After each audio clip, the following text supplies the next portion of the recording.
नमस्ते दोस्तों, जोहार। मैं अभिषेक चक्रवर्ती आप सभी का फिर से अपने यूट्यूब चैनल पर स्वागत करता हूं। दोस्तों, आज की इस वीडियो में हम लोग इकोनॉमिक्स का टॉप मोस्ट इंपॉर्टेंट क्वेश्चंस देखने वाले हैं, जो कि 18 तारीख के एग्जाम में आपको डेफिनेटली देखने को मिलेंगे।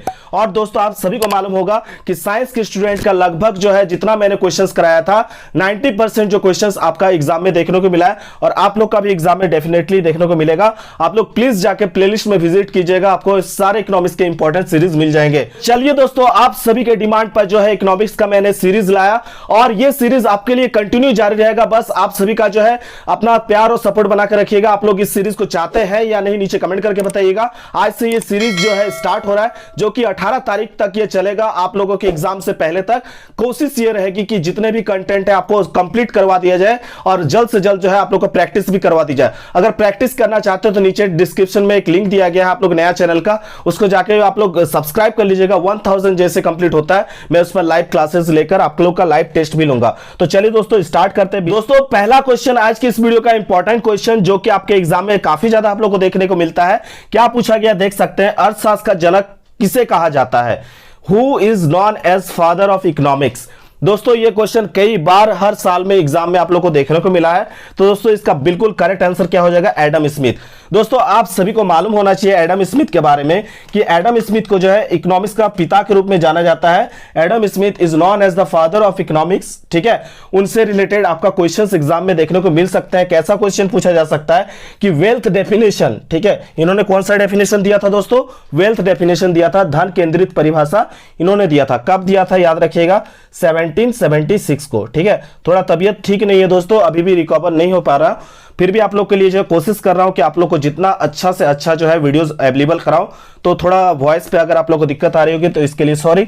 मैं कोशिश करते रह रहा हूं कि आप लोग को जितना से अच्छा कंटेंट दे पाऊं दोस्तों। और इंपॉर्टेंट चीज जो है एडम स्मिथ से संबंधित ये जान के रखिएगा, एडम स्मिथ को अर्थशास्त्र के जनक के रूप में जाना जाता है। सबसे पहले यही वो अर्थशास्त्री थे जिन्होंने अर्थशास्त्र को अर्थशास्त्र के रूप में प्रस्तुत किया था। और उन्होंने अपनी पुस्तक का नाम क्या है दोस्तों? याद रखिएगा, an inquiry into the nature and causes of wealth of nation, यानी दोस्तों हिंदी में कहें राष्ट्र के धन के स्वरूप तथा उसके कारणों की खोज में यह बताने का प्रयास किया था कि अर्थशास्त्र एक ऐसा विषय है जो कि सभी देशों के किससे जुड़ा है दोस्तों? धन से। किससे जुड़ा हुआ है? धन से। ठीक है, और उन्होंने बताया किस तरीके से वह अपनी जो है संपत्ति को, धन को कैसे बढ़ाए, इसके लिए उन्होंने परिभाषा जो है धन केंद्रित परिभाषा के रूप में उनका जो है परिभाषा जाना जाता है। इसलिए एडम स्मिथ के द्वारा दिया गया परिभाषा वेल्थ डेफिनेशन के रूप में जाना जाता है, जो कि कब उनके बुक का पब्लिशन हुआ था दोस्तों? याद रखिएगा, पब्लिश हुआ था 1776 में। तो अगर आपको एग्जाम में घुमा के क्वेश्चन पूछे कि धन केंद्रित परिभाषा किसने दिया था, तो धन केंद्रित परिभाषा जो है और किसी ने नहीं, एडम स्मिथ ने दिया था। कब दिया था दोस्तों? 1776 में, याद रखिएगा। ठीक है, चलिए आगे क्वेश्चन को चलते हैं। वीडियो अगर पसंद आए तो please like share and comment कीजिएगा। तबीयत ठीक नहीं है, फिर भी आप लोग के लिए जो है मेहनत करके आप लोग के लिए ही वीडियोस बनाने की कोशिश कर रहा हूं, ताकि आप सभी जो है 90+ जो है आप लोग स्कोर पर कर पाए। ठीक है, 90% से ज्यादा आप लोग जो है ला पाए। बस आप लोग का दुआ और सपोर्ट चाहिए होगा। इस वीडियो को ज्यादा से ज्यादा शेयर करें, ताकि मैं जो है एक मोटिवेशन लेकर आप लोग के लिए और भी ज्यादा मेहनत कर सकूं। क्वेश्चन नंबर 2 में देख सकते हो दोस्तों, क्या पूछा गया है? निम्न में से कौन सी आर्थिक क्रिया है? Which of the following is an economic activity? तो मैंने ऑलरेडी बताया हुआ, इकोनॉमिक एक्टिविटीज 4 टाइप के होते हैं। आपका पहला उपभोग, वितरण, उत्पादन, ठीक है, और एक हो गया आपका इन्वेस्टमेंट। तो मैंने एक एग्जांपल के थ्रू से भी आप लोगों को मॉडल सेट पेपर में कराया था कि सबसे पहले हम लोग क्या करते हैं, किसी चीज का हम उपभोग करना चाहते हैं। तो मैंने एक बताया था दर्जी का उदाहरण देते हुए कि मुझे शर्ट पैंट अगर सिलवाना है, यानी मुझे शर्ट पैंट का उपभोग करना है, मुझे पहनना है, तो मुझे कहां जाना पड़ेगा? दर्जी के पास। और दर्जी क्या कर रहे हैं? शर्ट पैंट को सिल के जो है उसकी उपयोगिता में वृद्धि कर रहा है, यानी उस चीज का उत्पादन कर रहा है। ठीक है, तो उस चीज का प्रोडक्शन कर रहा है, और अगला उस चीज का कंजम्पशन करना चाहता है, उपभोग करना चाहता है। ठीक है, तो इन दोनों के बीच एक प्रोडक्शन कर रहा है, एक कंजम्पशन करना चाहता है। इन दोनों के बीच जो है लेन देन की क्रिया हो रही है, जिसे हम क्या कहते हैं? वितरण कहते हैं। और आगे चल के जो है क्या करते हैं ये लोग? इन्वेस्टमेंट भी करते हैं। तो दोस्तों, इकोनॉमिक एक्टिविटी में 4 टाइप्स हम लोग को देखने को मिले। क्या क्या? आपका उपभोग, कंजप्शन, आपका प्रोडक्शन, डिस्ट्रीब्यूशन और इन्वेस्टमेंट। ठीक है, तो ये चारों ही ऑप्शन सही होंगे, लेकिन हालांकि यहाँ पे 3 ऑप्शन दिए गए हैं, तो आप लोग कंफ्यूज नहीं होना, तीनों ही ऑप्शन यहाँ पे सही है। तो इसलिए ऑप्शन डी जो होगा दोस्तों आपका बिल्कुल करेक्ट हो जाएगा, उपरोक्त सभी। ठीक है, वीडियोस अगर पसंद आए तो प्लीज आप लोग जो हेल्पफुल वीडियोस लगे तो आप लोग please like share and comment कर दीजिएगा, ताकि आगे भी वीडियोस अधिक से अधिक जो है स्टूडेंट तक पहुंच पाए। ठीक है, अगर इस वीडियो में दोस्तों 500 अबव लाइक्स हो जाते हैं तो मैं समझूंगा कि मुझे ये सीरीज स्टूडेंट्स के लिए जरूरी है, उन लोग को चाहिए है। ठीक है, तो आप लोग प्लीज जो है इसमें अपना प्यार और सपोर्ट जरूर दिखाइएगा। ठीक है, क्वेश्चन नंबर 3 देख सकते हो दोस्तों, मोस्ट इंपॉर्टेंट क्वेश्चन है। सभी क्वेश्चंस यहाँ पे जितने हैं इंपॉर्टेंट है। उसमें से और एक इंपॉर्टेंट क्वेश्चन आपको देखने को मिला, कल्याण संबंधी परिभाषा किस अर्थशास्त्री ने दी है? Who gave welfare oriented definition of economics? तो दोस्तों याद रखिएगा, वेलफेयर डेफिनेशन अगर पूछा गया है तो यहाँ पे आपका होगा अल्फ्रेड मार्शल। ठीक है, अगर धन केंद्रित परिभाषा पूछा जाता तब आपका होता क्या? एडम स्मिथ होता है। ठीक है, वेल्थ डेफिनेशन पूछा जाता तो आपका होता एडम स्मिथ, और वेलफेयर डेफिनेशन पूछा गया कल्याण संबंधी परिभाषा तो होगा अल्फ्रेड मार्शल। ऐसा क्यों हुआ दोस्तों? क्योंकि एडम स्मिथ ने सभी चीज को जो है धन से जोड़कर देखा था। ठीक है, तो दोस्तों एडम स्मिथ की परिभाषा को इसलिए हम लोग ज्यादा समय तक नहीं ले जा पाए, और आगे चल के जो है मार्शल का जो है अल्फ्रेड मार्शल का एक नई परिभाषा आती है जिसे हम वेलफेयर डेफिनेशन के नाम से जानते हैं। वेलफेयर डेफिनेशन मेनली मार्शल के द्वारा प्रस्तुत की गई है, और मार्शल ने माना कि किसी भी राष्ट्र में रहने वाले जो व्यक्ति है, मानव है, वो ज्यादा महत्वपूर्ण होते हैं धन से, उनका कल्याण ज्यादा महत्वपूर्ण है किसी भी सरकार के लिए। ठीक है, इसलिए जो है अल्फ्रेड मार्शल के द्वारा जो है वेलफेयर डेफिनेशन यानी कल्याण संबंधी परिभाषा दी गई। ठीक है, अब दोस्तों हम लोग क्वेश्चन नंबर 4 को देख सकते हैं। मोस्ट इंपॉर्टेंट क्वेश्चन है दोस्तों ये, अर्थशास्त्र सीमित साधनों का विज्ञान है। दोस्तों पहली बार आपने देखा कि विज्ञान शब्द को जोड़ा गया यहाँ पे। ठीक है, और अभी के टाइम में ज्यादातर विज्ञान से जुड़े हुए आप लोग किसी भी सब्जेक्ट में देखिएगा क्वेश्चंस ज्यादा पूछे जा रहे हैं। ठीक है, तो याद रखिएगा इनके बारे में। Economics is the science of scarcity, who said it पूछा गया है। ठीक है, तो दोस्तों याद रखिएगा, अगर आपका धन से संबंधित, ठीक है, वेल्थ से संबंधित पूछे तो आपका हो गया एडम स्मिथ, वेलफेयर यानी कल्याण से संबंधित पूछे तो आपका हो गया अल्फ्रेड मार्शल, और यहाँ इकोनॉमिक्स को विज्ञान के साथ किसने जोड़ा पहली बार? तो वो है, आप याद रखिएगा उनका नाम क्या है? आपका रॉबिन्स। क्या नाम है? रॉबिन्स। ठीक है, उनका एक बुक था वो भी याद रखिएगा। इनका जन्म तो इंग्लैंड में हुआ था, कई बार पूछा भी गया है कि रॉबिन्स का जन्म कहां पे हुआ था। याद रखिएगा इंग्लैंड में हुआ था। दोस्तों रॉबिन्स का एक बुक फेमस है जो 1932 में जो है पब्लिश हुआ था। याद रखिएगा कब दोस्तों? 1932 में पब्लिश हुआ था। बुक का नाम था an essay on the nature and significance of economic science. ठीक है, तो दोस्तों ये चीज आप लोग याद रखेगा, इनका बुक का नाम जो कि पब्लिश हुआ था 1932 में। उसमें उन्होंने जो है मेनली 3 चीजों के बारे में जो है सबका ध्यान आकर्षित किया था। क्या? कि मानव की आवश्यकताएं क्या है? असीमित है। इन्होंने क्या बताया था? मानव की आवश्यकताएं क्या है? असीमित है। जैसे अगर कोई पैदल चल रहा है तो उसकी अभी सबसे ज्यादा उसकी आवश्यकता है कि वो सोचेगा मेरे पास काश एक साइकिल होता। ठीक है, जिसके पास साइकिल है वो सोचेगा कि काश मेरे पास बाइक होता, जिसके पास बाइक है वो सोचेगा मेरे पास कार होता। ऐसी जो मानव की आवश्यकताएं हैं वो दिन ब दिन वो बढ़ते जाते हैं, उनकी आवश्यकताएं असीमित है। ठीक है दोस्तों, अनलिमिटेड वांट्स है। सबसे पहले उन्होंने बताया कि ह्यूमन का जो है, इन मानव का जो है वांट्स जो है, इच्छा जो है, आवश्यकता जो है वो अनलिमिटेड है। ठीक है, ये पहला बताया। और दूसरा क्या चीज बताया? कि आवश्यकताओं के तुलना में हमारे पास संसाधन क्या है? सीमित है। ठीक है, गुड्स एंड सर्विसेज जो है हम लोग के पास क्या है? लिमिटेड है। ये चीज भी बताया। जैसे कोई अगर पैदल चल रहा है लेकिन उसके पास साइकिल खरीदने के लिए अगर पैसा रहेगा, ठीक है, साधन रहेगा, पैसा, तभी तो वो साइकिल खरीद पाएगा। जिसके पास बाइक खरीदने का पैसा रहेगा, बाइक खरीदने का, तो वो बाइक तभी तो खरीद पाएगा। यानी उसके पास संसाधन क्या है दोस्तों? सीमित है। जैसे और एक एग्जांपल के थ्रू से आप समझ सकते हैं कि मेरे पिताजी ने मुझे जो है अभी 10 लाख रुपए दिया कि आप कोई एक बिजनेस खोल लो। ठीक है, मैंने गांव में देखा कि मुझे एक गांव में आपका हॉस्पिटल भी जरूरत है, एक गांव में आपका स्कूल भी जरूरत है, एक गांव में शॉपिंग मॉल का भी जरूरत है। तो मेरे पास ऑप्शंस बहुत सारा है कि मैं इतना सारा बिजनेस कर सकता हूं, लेकिन जो है मेरे पास जमीन क्या है दोस्तों?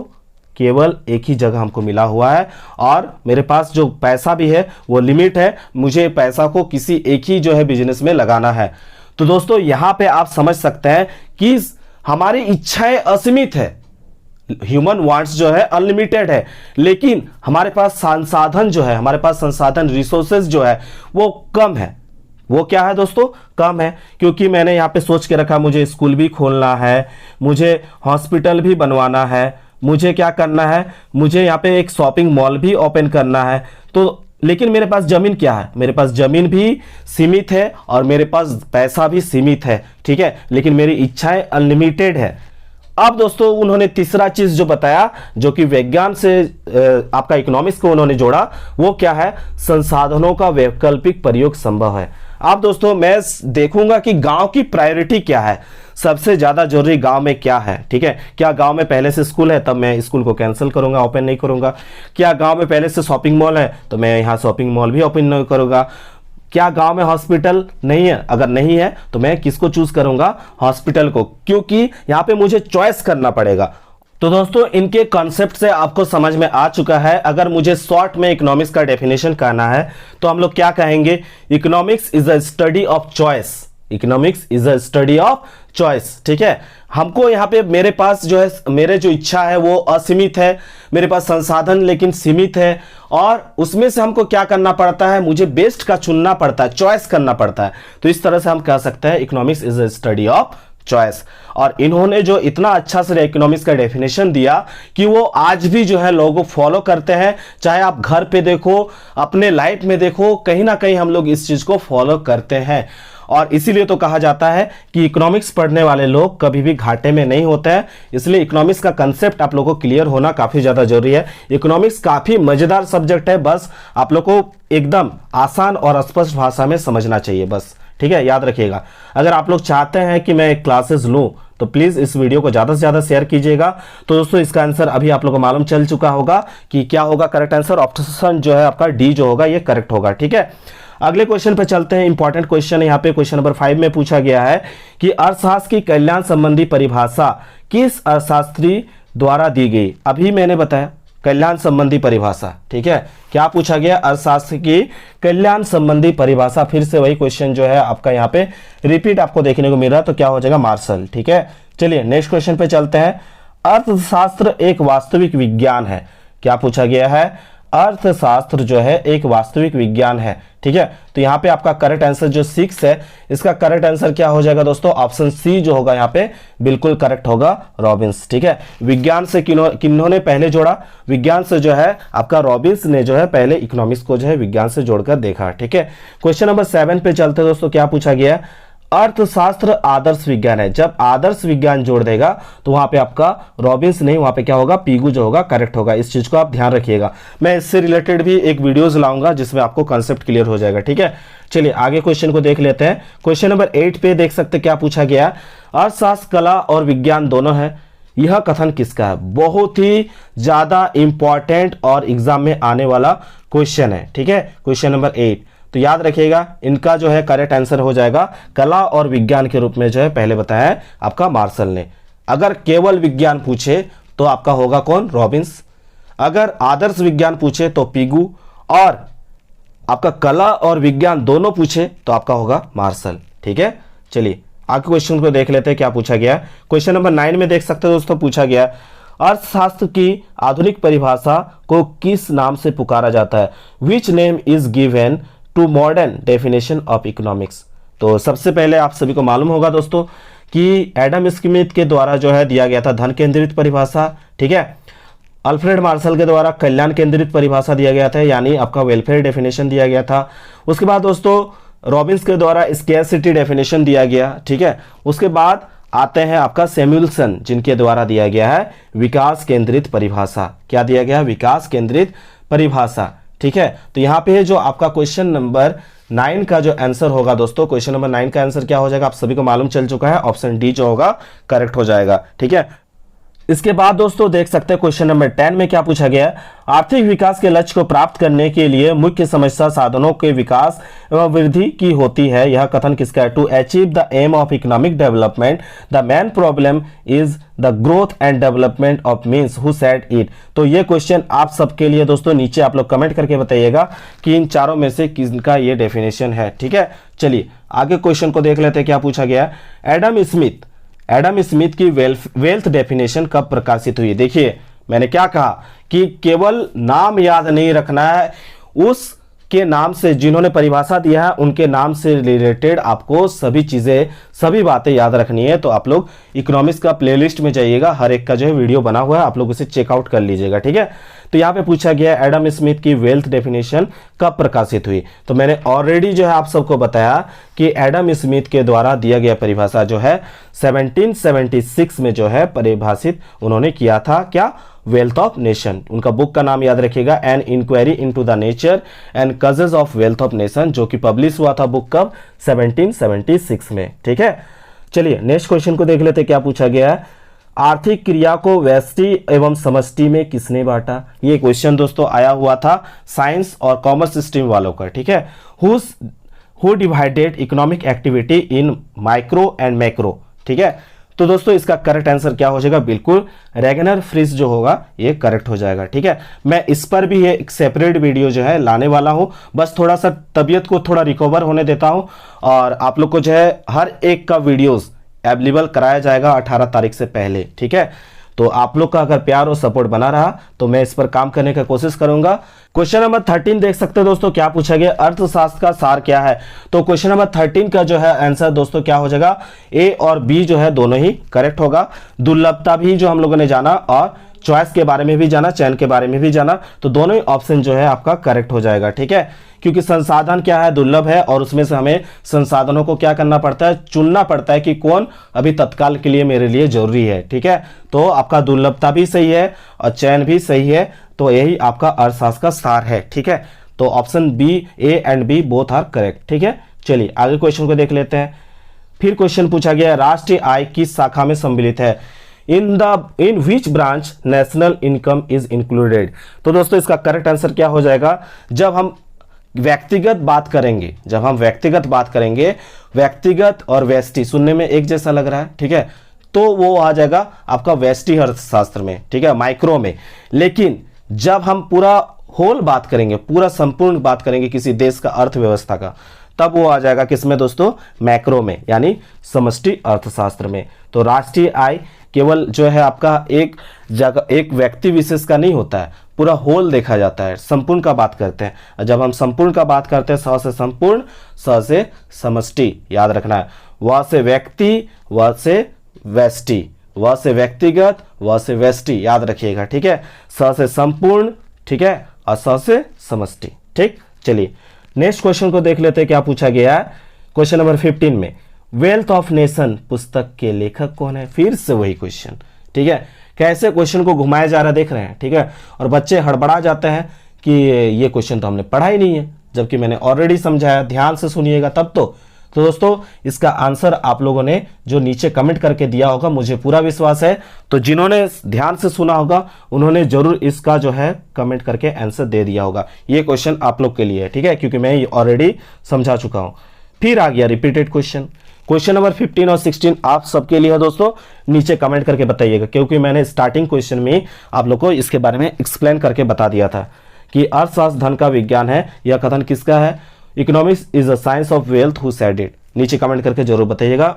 क्वेश्चन नंबर 17 में देख सकते हो दोस्तों, क्या पूछा गया, किस अर्थशास्त्री ने अर्थशास्त्र को धन का विज्ञान कहा, which economist called economics as a science of wealth. तो दोस्तों इसका करेक्ट आंसर क्या हो जाएगा, आप सभी जानते हैं एडम स्मिथ जो होगा करेक्ट होगा, ठीक। अगला क्वेश्चन देख सकते हैं दोस्तों, क्या पूछा गया है, राष्ट्र के धन के स्वभाव तथा कारणों की खोज नाम पुस्तक के लेखक कौन है, ठीक है। An inquiry into the nature and causes of wealth of nation किसने लिखा है, ये भी मैंने बताया, आप लोग नीचे कमेंट करके 18 का भी आंसर बताइएगा। इसके बाद दोस्तों देख सकते हैं क्वेश्चन नंबर 19 में क्या पूछा गया, दुर्लभता का दृष्टिकोण प्रस्तुत करने वाले अर्थशास्त्री थे, the economist who introduce the concept of scarcity was, ठीक है। यह भी क्वेश्चन मैंने बताया, आप लोग नीचे कमेंट करके बताइएगा। चलिए क्वेश्चन नंबर 19 भी आप लोग के लिए एक क्वेश्चन देते हैं और ये क्वेश्चन का आंसर आप लोग नीचे कमेंट करके बताइएगा। मैं लाइक करके जो आप लोग के कमेंट को आप सेटिस्फाई कर दूंगा, ठीक है। क्वेश्चन नंबर 20 में पूछा गया, विकास संबंधी परिभाषा किस अर्थशास्त्री ने दी, who gave development oriented definition, ठीक है। तो डेवलपमेंट ओरिएंटेड डेफिनेशन जो है आपका सैमुएल्सन के द्वारा दिया गया, किनके द्वारा दिया गया है, ऑप्शन डी जो होगा दोस्तों इसका करेक्ट हो जाएगा, सैमुएल्सन के द्वारा विकास संबंधी परिभाषा दिया गया है, याद रखिएगा। तो आशा करते हैं दोस्तों आज के ये 20 क्वेश्चन का जो सीरीज है आपको बिल्कुल पसंद आया होगा। अगर पसंद आया तो बिल्कुल लाइक शेयर एंड कमेंट कीजिएगा ताकि मुझे मोटिवेशन मिल सके और मैं आप सबके लिए और भी जो है बेहतरीन वीडियोस लाऊं, ताकि आप लोग को एग्जाम में टेंशन ना लेकर इजी वे में कॉन्सेप्ट समझ के आप लोग एग्जाम में बेहतर परफॉर्मेंस कर पाए। और एक क्वेश्चन से हम लोग ने कई तरह के क्वेश्चंस बनाए और आप लोग का साथ में प्रैक्टिस भी करवाया। तो वीडियो को ज़्यादा से ज़्यादा शेयर कीजिएगा। अगर इस वीडियो में 500 लाइक्स आ जाते हैं तो मुझे लगेगा कि मैंने जो आप लोग के लिए मेहनत किया है वो सार्थक रहा है और आप लोग के लिए जो है आप लोग चाहते हैं वाकई कि मैं और भी वीडियोस लाऊं, इससे भी मुझे पता चल जाएगा। ठीक है, एक छोटा सा रिक्वेस्ट है, क्योंकि जितना ज़्यादा लाइक्स रहेगा वीडियो आगे तक स्टूडेंट तक पहुंच पाएगी, उनके लिए भी हेल्प हो जाएगा। ठीक है, तो आशा करते दोस्तों आज के वीडियो आपको पसंद आया होगा। अगर पसंद आया तो बिल्कुल लाइक शेयर कमेंट करना ना भूलें। तब तक के लिए दोस्तों धन्यवाद। जय हिंद, वंदे मातरम।